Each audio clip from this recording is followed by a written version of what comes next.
Oh God. Hello everyone. I hope you're enjoying your Sunday.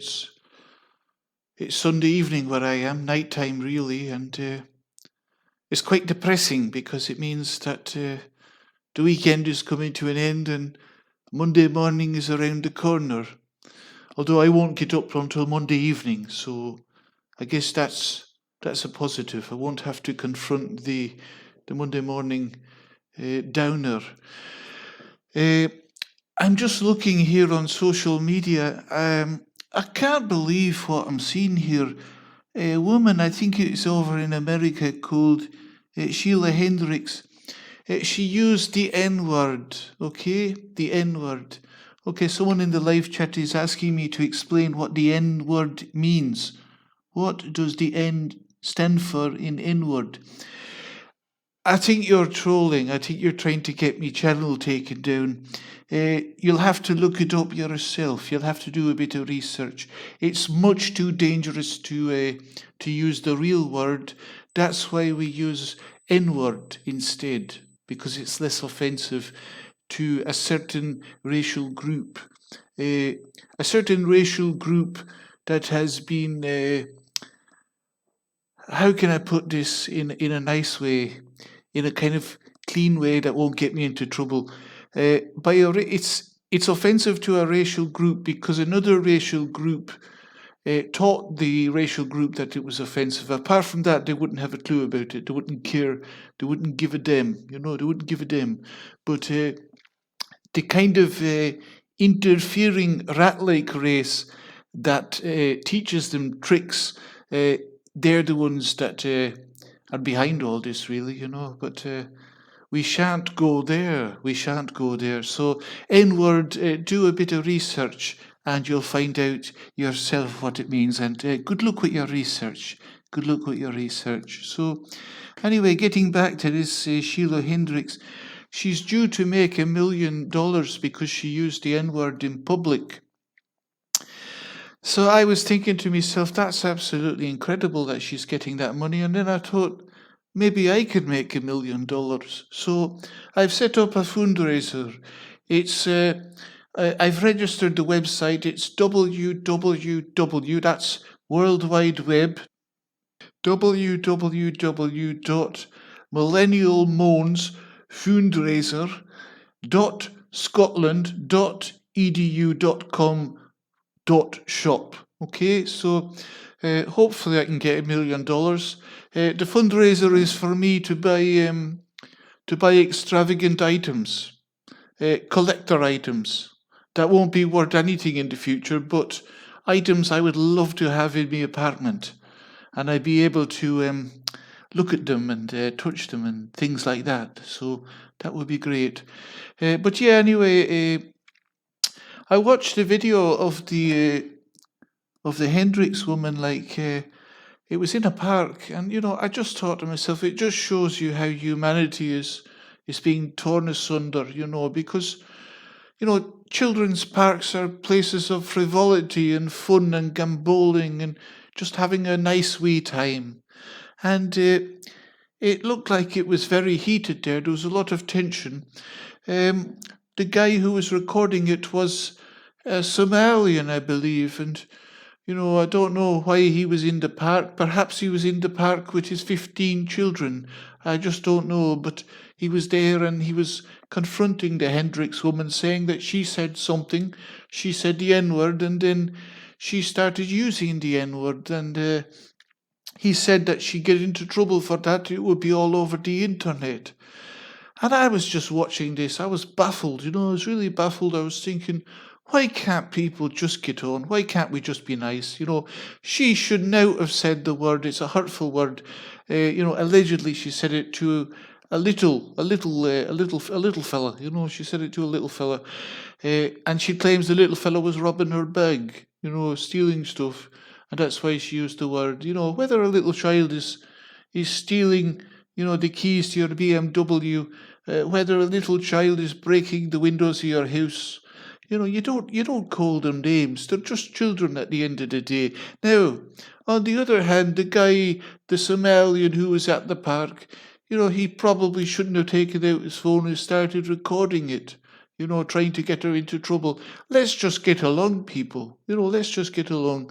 So that's enough about that. I'm going to play now a recording. It's from the early part of 2017. It runs for about 2 or 3 minutes, maybe a wee bit longer. It's an interview I had with LEFROGGIT back in 2017, around that time. So here goes. Until soon. All right, I'm joined here by LEFROGGIT. He also goes by the name Froggitt, and he comes from France. We've spoken on a number of occasions, LEFROGGIT, and I always enjoy your company. I think you're a very jovial person. Would you like to introduce yourself to my audience? Well, what can I say, Monsieur? It is an honor to be here. I think you are a great person, and I hope that the Brexit works out for you, because it's a very important thing for the British. Absolutely, I'm going to vote. I think that we've got a slim chance of getting the Brexit, and I think that if we do get the Brexit, then it's going to change. We're going to get rid of all the foreigners out of Britain. The amount of foreigners is going to plummet in the country. We're going to get back to demographics similar to a Victorian age. This is what I believe if we can get the Brexit. Well, my fingers are crossed for you. I think you can do it. The British people can do it if they really try. For myself, as you know, I come from France. I studied neuroscience. I worked in a laboratory in a university, a prestigious university. I was working on the monkey brain. Surrounded by the monkeys all day in the laboratory. Sometimes, for a little bit of a laugh, I would take a little bit of the monkey brain and fry it with a bit of foie gras. Oh my God, oh mon Dieu, it was beautiful. It was incredibly tasty. All right, LEFROGGIT. Someone's asking here in the live chat, did you cook? Was it a dead monkey's brain that you fried, or was it an alive one? Or was it one that was still alive? Well, it was, I picked the brain from a living monkey. I just took a little part of the brain. I got inspired from a movie with the Hannibal Lecter, where he takes the detective, he takes a piece of the brain and he fries it, and then he feeds it to the detective. The detective is eating his own brain, but it has been fried, But no, instead of feeding the monkey with the brain, I ate it myself with the foie gras. And nobody was looking, there were no cameras, no, I did not get caught. All right, but you told me in a previous conversation, LEFROGGIT, that you got fired from the university. So it wasn't for eating the monkey brains. No, it was not for eating the monkey brain. No. I got fired because I was a little bit. I don't know how to say this in the English. I was a bit free with my hands, a little bit free with my hands. University did not like it, and they gave me the boot. All right, that's quite a tragic story, because it sounds like you liked working with the monkeys. Well, I was very fond of the monkeys. I used to sometimes put lipstick on the female monkey and, put on a dress on the female monkey, play a little silly game with the female monkey. But I was devastated when I got the boot. But I am a cool guy. I am very talented. I was able to cover the career for myself as a rapper. That lasted a few weeks, and after that I became a huge success on the social media as a political commentator.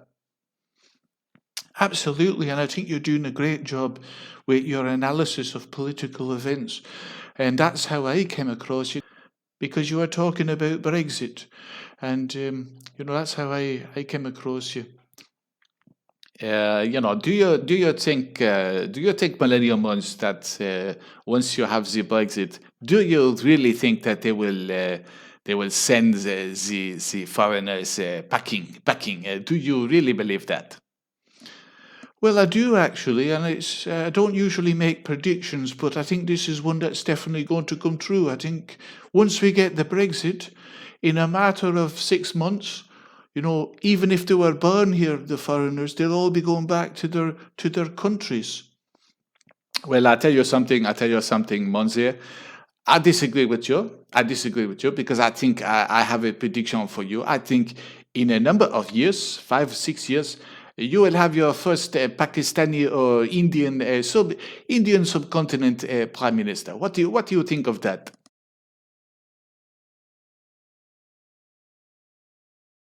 Oh God, that's just laughable, LeFroggitt. That's never going to happen. Absolutely not. Not in my lifetime. And you can bring that to the bank, so you can. All right, so LeFroggitt, it was very nice of you to come on, and I hope we'll chat again in a year's time. I hear you're currently looking for a tradwife. Yes, yes. Unfortunately, I met a woman a few months ago. I met her in the supermarché. She was in the same aisle. She was looking for the same product as myself.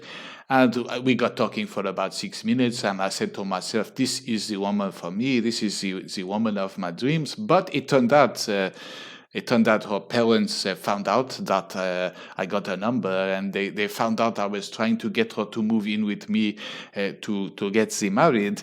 And they went to the court. They put in an injunction against LeForget, against me, and they said she was retarded. That's what they said. They said she was retarded. But in France, retard means late. In this case, it means a lateness of the mind. She had a beautiful, beautiful mind. The problem was she was not able to communicate very well, but the mind was incredible. She was so sophisticated deep down in the recesses of her brain. She was a wonderful woman. So now I am looking for a girlfriend. It is so incredible. The beautiful, beautiful women out there, beautiful woman looking to be the next girlfriend, the next tradwife of LeForget. You're not going to believe it, Monzi, but I have to freaking get a person. I have to pay a person to get a stick and to beat away the woman who are trying to get in with me. So many women don't know what to do, but it is incredible. If you have a bit of charisma, the woman, they go crazy.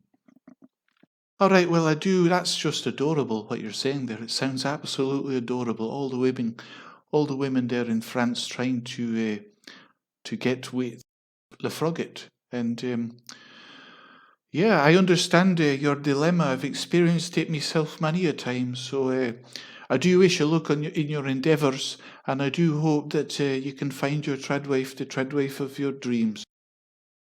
All right, that's it. Until next time, and cheerio.